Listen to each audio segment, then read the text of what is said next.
Like, share and subscribe for more videos. اعوذ باللہ من الشیطان الرجیم بسم اللہ الرحمن الرحیم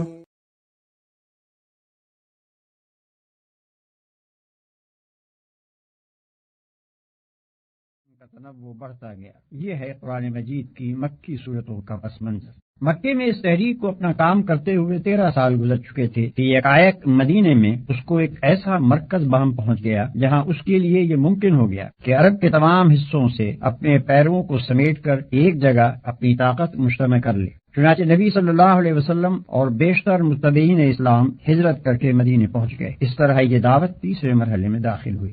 اس مرحلے میں حالات کا نقشہ بالکل بدل گیا۔ امت مسلمہ ایک باقاعدہ ریاست کی بنا ڈالنے میں کامیاب ہو گئی۔ قرآنی جاہلیت کے علمبرداروں سے مسلح مقابلہ شروع ہوا۔ پچھلے انبیاء کی امتوں یہود و نصارہ سے بھی سابقہ پیش آیا۔ خود امت مسلمہ کے اندرونی نظام میں مختلف قسم کے منافق گھس آئے اور ان سے بھی نمٹنا پڑا، اور 10 سال کی شدید کشمکش سے گزر کر آخر کار یہ تحریک کامیابی کی اس منزل پر پہنچی کہ سارا عرب اس کے زیر نگین ہو گیا اور عالمگیر دعوت و اصلاح کے دروازے اس کے سامنے کھل گئے۔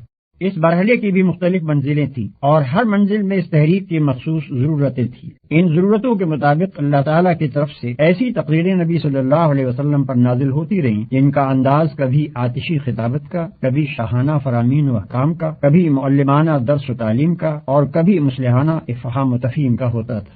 ان میں بتایا گیا کہ جماعت اور ریاست اور مدنیت صالحہ کی تعمیر کس طرح کی جائے، زندگی کے مختلف شعبوں کو کن اصول و ضوابط پر قائم کیا جائے، منافقین سے کیا سلوک ہو، ذمی کافروں سے کیا برتاؤ ہو، اہل کتاب سے تعلقات کی کیا نوعیت رہے، برسر جنگ دشمنوں اور معاہد قوموں کے ساتھ کیا طرز عمل اختیار کیا جائے، اور منظم اہل ایمان کا یہ گروہ دنیا میں خداوند عالم کی خلافت کے فرائض انجام دینے کے لیے اپنے آپ کو کس طرح تیار کرے۔ ان تقریروں میں ایک طرف مسلمانوں کی تعلیم و تربیت کی جاتی تھی، ان کی کمزوریوں پر تنبیہ کی جاتی تھی، ان کو راہ خدا میں جان و مال سے جہاد کرنے پر ابھارا جاتا تھا، ان کو شکست اور فتح، مصیبت اور راحت، بدحالی اور خوشحالی، امن اور خوف، غرض ہر حال میں اس کے مناسب اخلاقیات کا درس دیا جاتا تھا، اور انہیں اس طرح تیار کیا جاتا تھا کہ وہ نبی صلی اللہ علیہ وسلم کے بعد آپ کے جانشین بن کر اس دعوت و اصلاح کے کام کو انجام دے سکیں۔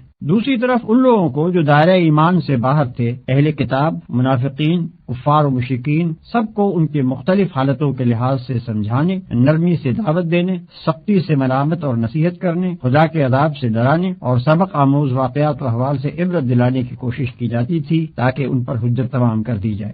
یہ ہے قرآن مجید کی مدنی صورتوں کا پس منظر۔ Like, share and subscribe for more videos.